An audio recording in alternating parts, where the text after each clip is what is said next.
ద్వైతులు చెప్తారు. అట్లయినా అనుకొని వీళ్ళు ఎప్పటికైనా సాధిస్తాడు అనే నియమమైనా ఒప్పుకున్నారు కదా. ఇతరి పక్షి దానికి సాధ్యం కాని పని అయినా అది చేస్తూ నింటే ఇంకా అప్పుడు గరుత్మంతుడు వచ్చినాడు కదా, దేవుడే దిగి వచ్చినాడు కదా. అట్లా మనం కూడా ఈ మనస్సు నిలబెట్టడం అది మన జాతి ఏమవుతుంది, ఆ మనస్సు విషయాన్ని వదిలేసి బ్రహ్మమాత్రంగా నిలిచడము అనేది మన వల్ల కాని పని, అది మనకు అవ్వదులే, మనకు అందదులే అని విడిచిపెట్టి పరిగెత్తిపోయేవాళ్ళు ఎంతమంది ఉన్నారు కదా. అట్లా పోకూడదు. నిజంగా ఆ బ్రహ్మత్వము అనేది ఎప్పటికైనా లభ్యమవుతుంది. నువ్వు పోరాడు, నువ్వు పోరాడుతుంటే నీ ఎందే ఉన్నాడు భగవంతుడు. ఎక్కడి నుంచో దిగి రాబండా, ఇప్పుడు గరుత్మంతుడు వచ్చినట్టు ఎక్కడి నుంచో నారాయణుడు పోయి చెప్పబండా, గరుత్మంతుడు దిగి రాబండా, నాలోనే ప్రకాశిస్తున్నాడు జ్ఞానస్వరూపుడై. నేను ఎంతెంత శ్రద్ధగా భక్తితో ధ్యానం చేసి పోరాడతానో అంతంత అనుగ్రహం నా మీద నా ఎందున్న భగవంతునికే నాకు కలుగుతుంది. కలిగి ఎప్పటికైనా విషయాన్ని వదిలేసి కేవలం బ్రహ్మ మాత్రంగా నిలబడేటువంటి స్థితిని నీకు ప్రసాదిస్తాడు భగవంతుడు అని చెప్తున్నాడు. ఇతరి పక్షి ఒక్కొక్క బిందువు తీసుకెళ్లి పక్కన పెట్టినట్టు యోగి నిరంతరము వృత్తులను ఒక్కొక్కటి నిరోధిస్తూ కూర్చుంటాడు.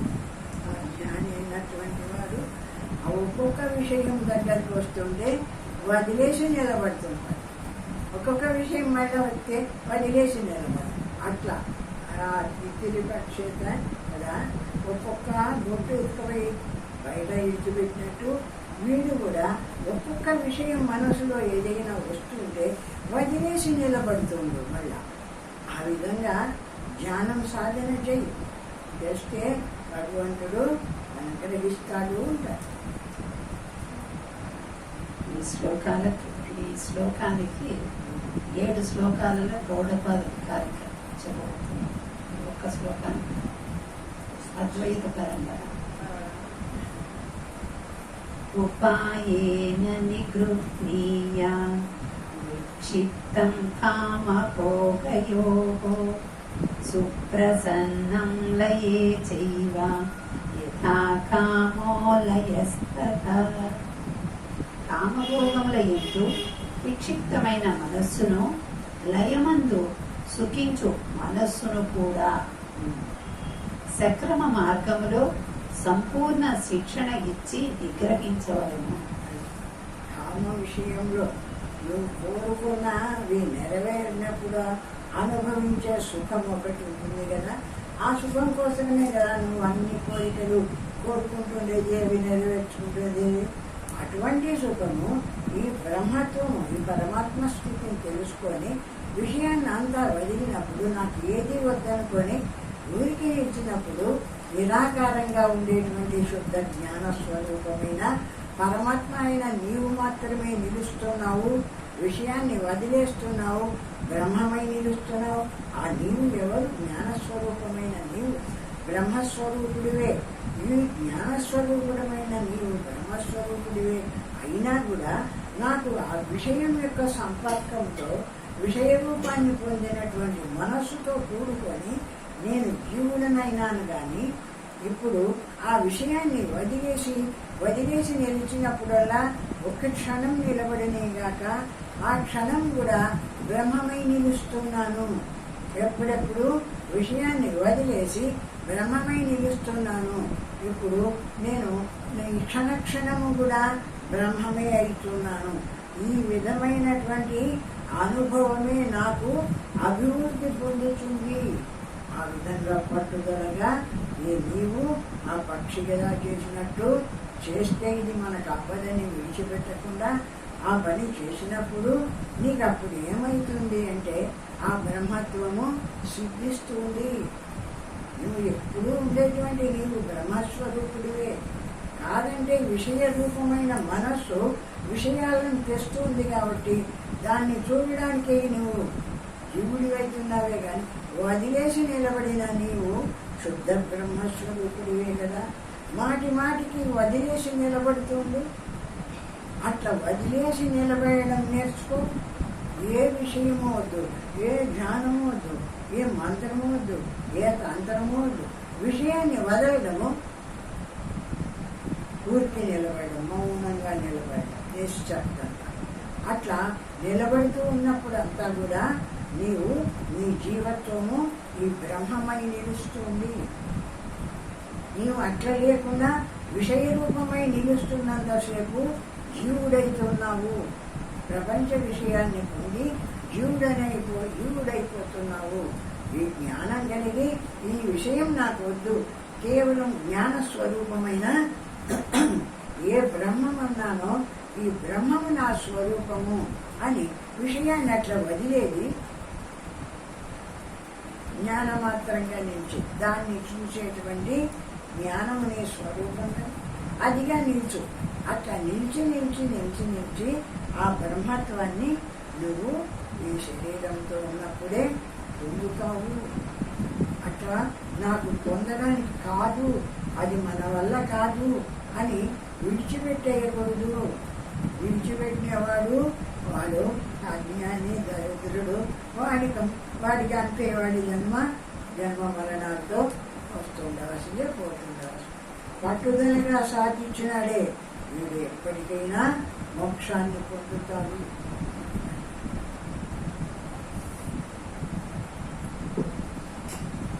కామభోగాదులు ఎంత ప్రమాదకరమైనవో లయము కూడా అంత ప్రమాదకరమైనదే అవుతుంది.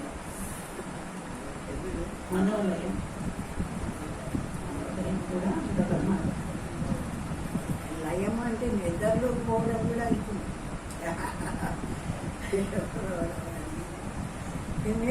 ధ్యానం చేస్తే నిద్ర వస్తుందండి. ఆ రావడం మామూలు. ఎందుకంటే విషయ రూపాన్ని విడుస్తాం కాబట్టి, వెనక్కి వచ్చి నిలబడతాం కాబట్టి, అది వెనక్కి వచ్చి నిలబడినప్పుడు నిద్రలోకి పోయేటువంటి సాధనే కాబట్టి వెనక్కు రావడం, నిద్రలోకి పోవడం అనేది దానికి అలవాటు పడి. ఇప్పుడు ఈ బ్రహ్మత్వంలో కూడా విషయాన్ని వదిలి నువ్వు బ్రహ్మమాత్రంగా నిలుస్తానంటే కూడా అది మటంగా నిద్రలోకి పోయేటువంటి ఆ స్థితి కూడా ఉంది. కానీ మెలకు తెచ్చుకో. నిద్రలోకి పోయింది నీకు తెలుసు కదా, మేలుకొని వదిలేసి మళ్ళా జాగ్రత్తతో అంటే మేలుకొని విషయాన్ని వదిలి నిలబడుతుండు. నువ్వు నిద్రపోవాకు. నువ్వు జ్ఞానస్వరూపుడివై తెలుసుకునే జ్ఞానస్వరూపుడివి కదా, నీవు ఉన్నావు కదా. దాన్ని నా దగ్గర మనస్సు ఏదైనా విషయ సంకల్పాలను తెచ్చి ఉంటే దాన్ని వదిలేస్తున్నాను. నేనున్నాను చూడు, అహమస్మి సదాభామి, నేను ఎప్పుడు ప్రకాశిస్తున్నాను. ఈ జ్ఞానము నా స్వరూపము, ఈ బ్రహ్మము నేను అని ఆ బ్రహ్మమాత్రంగా నిలుచు. అది బాధగాది నీవు చేసినావంటే ఇక ఏది నీకు ఇది దక్కదు, అది దక్కదు లేకుండా. ధ్యానంలో సంభవించే విఘ్నములను, వాటి కపట వ్యూహములను గౌడపాదులు సాధకులకు సూచించుచున్నాడు. అక్కడ ధ్యానం చేస్తూ ఉన్నప్పుడు కలిగేటువంటి విఘ్నాలను చెప్తున్నాడ గౌడపాదు. గోతిలో పడబో మనస్సును మరలించుకొని పైకి ఎగురుటకై సాధకులకు ఈ సూచనలు బలమునిచ్చును. ఆ జ్ఞానంలో పోయి పడిపోయేటువంటి మనస్సును దాన్ని బయటికి తీసుకొని మరి పరమాత్మ యందు నిలబడడానికి ఈ సాధనలు పనికొస్తాయి అంటున్నారు.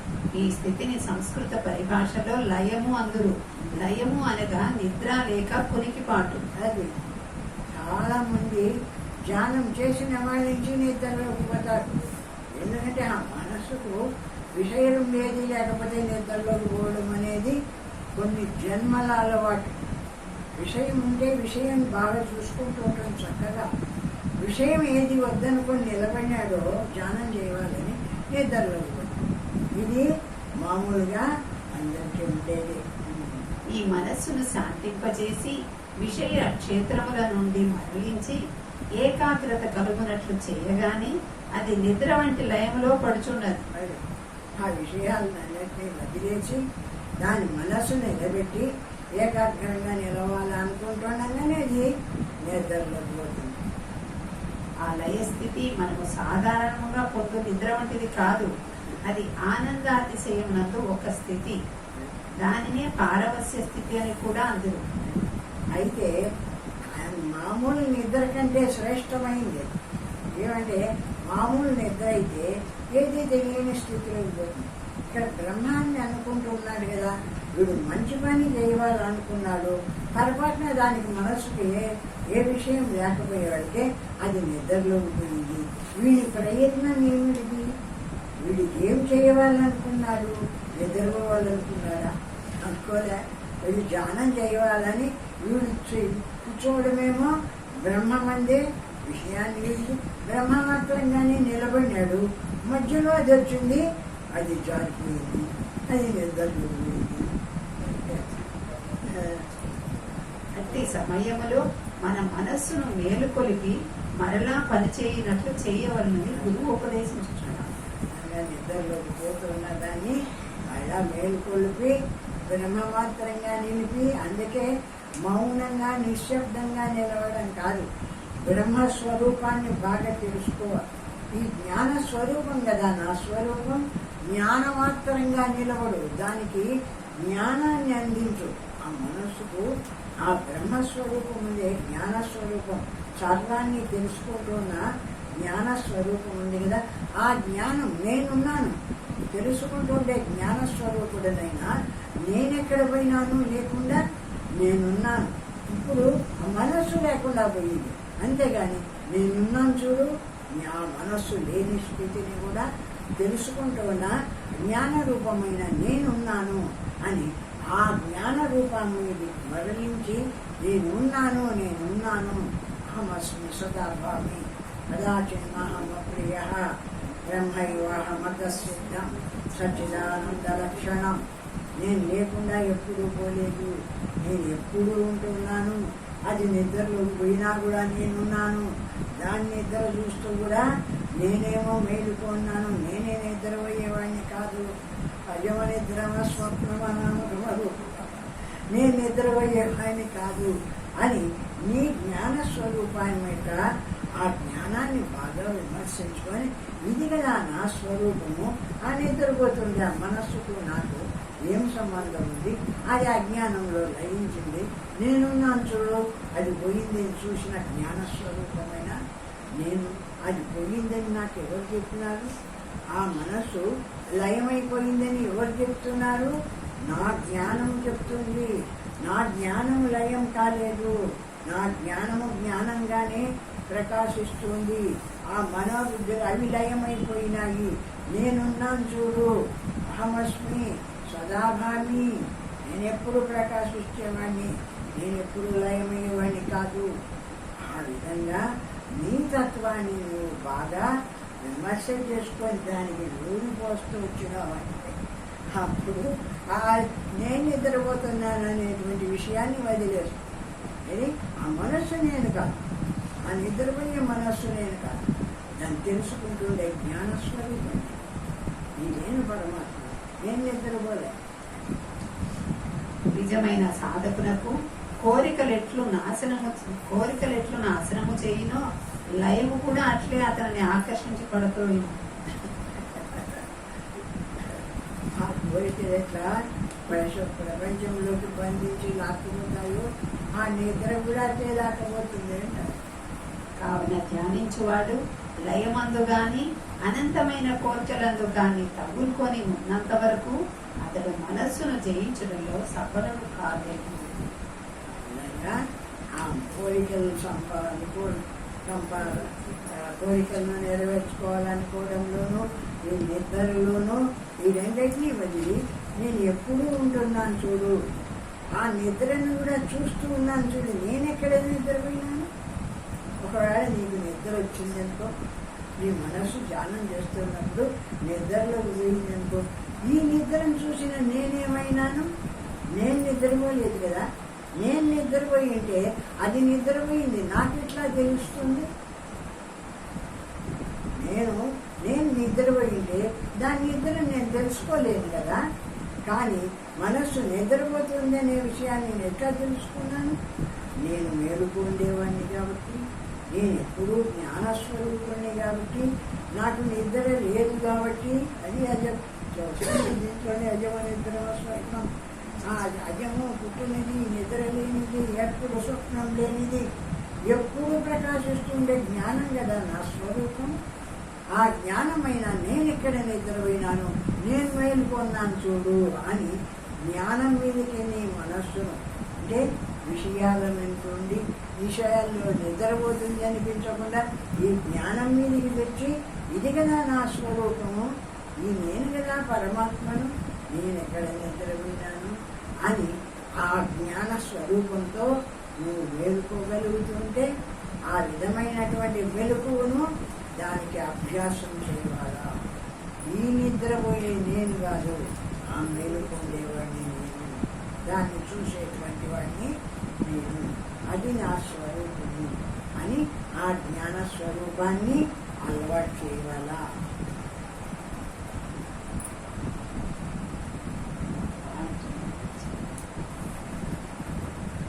మనస్సును బోధించుటకు మనలోని గురువు మన యొక్క వివేక బుద్ధియే ఉన్నది.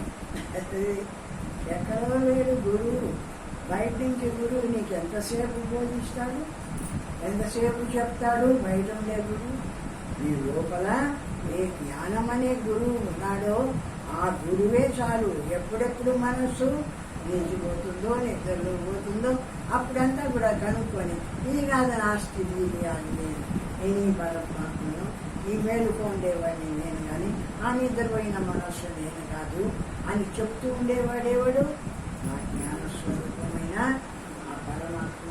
ఆ విధంగా నాలో ఎప్పుడు ప్రకాశిస్తూ ఉంటాడు జ్ఞానస్వరూపమైన పరమాత్మ.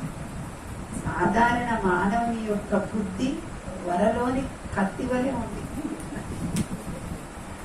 మామూలుగా వరలోని కత్తి అంటే దానిపైన వర పూసుకోండి, ఆ వర లోపల ఉంది. ఆ విధంగా ఉంది వాడి బుద్ధి. అంటే ఏది తనకు అనుభవం అయితుంటే దాంట్లోకి దూరుకోబోతుంది. ఇప్పుడు జ్ఞానస్వరూపాన్ని పొందినటువంటి వాడు ఆ వరని వదిలించుకొని తన స్వరూపమైన బ్రహ్మాన్ని నిరంతరము అఖండంగా ఉంది కదా నా స్వరూపమైన బ్రహ్మ, ఇది కదా నా స్వరూపం అని బ్రహ్మ మాత్రంగా నిలుస్తూ ఉంటాడు జ్ఞాని అయినటువంటి వాడు.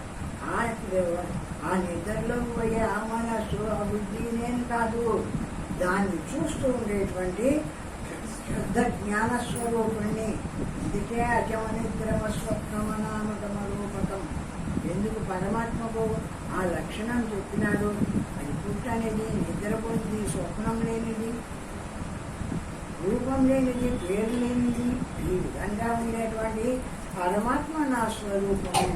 ఆ నిద్రపోతున్న దేహము, ఆ మనస్సు అవన్నీ నాది కాదు, నేను కాదు, ఈ జ్ఞాన స్వరూపమైన పరమాత్మ నా స్వరూపము అని దాన్ని వేరు చేసి తాను వేరుగా నిలిచి ఇటువంటి జ్ఞానం నా స్వరూపము అని తెలుసుకుంటాడు జ్ఞాని అయినటువంటి వాడు.